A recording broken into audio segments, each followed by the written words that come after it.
It was Christmas on the island of Sodor. All the engines were working hard.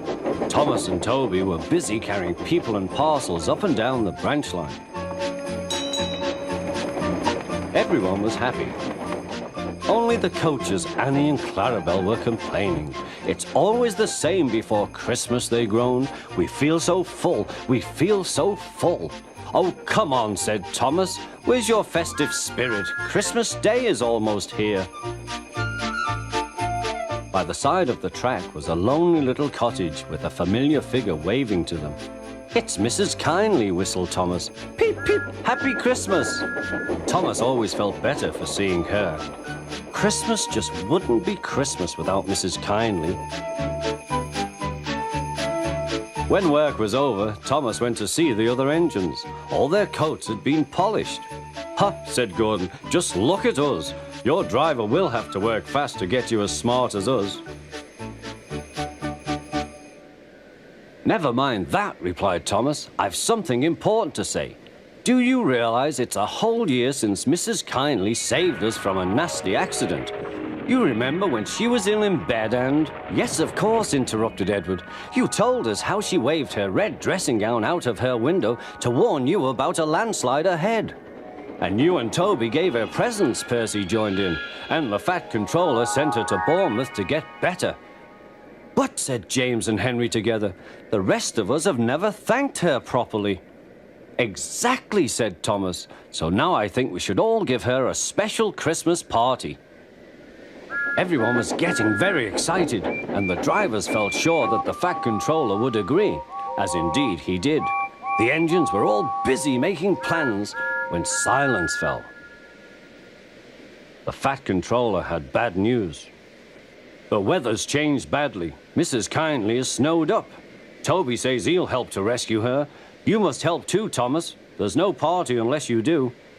Thomas hated snow, but he said bravely, I'll try, sir. We must rescue her. We must. There's a good engine. You and Toby will manage splendidly. Thomas charged the snowdrifts fiercely. Sometimes he swept them aside, sometimes they stuck fast, and the men had to loosen them.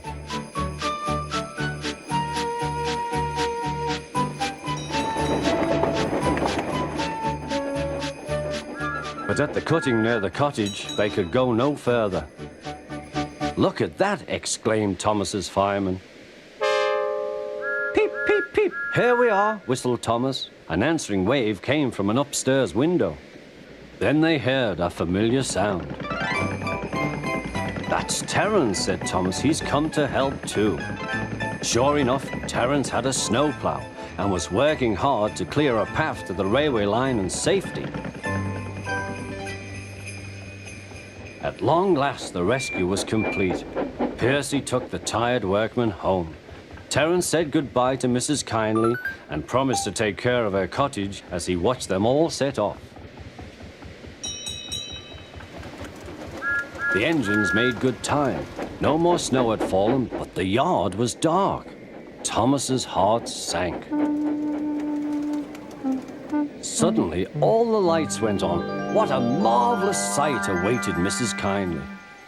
Well done, said the Fat Controller. I'm really proud of you all. Mrs. Kindly especially thanked the smaller engines. Thomas and Toby are all friends, she said. And now, Percy, you are my friend too. Percy was very pleased. 3 cheers for Mrs. Kindly, he called. Peep, peep, peep, they all whistled.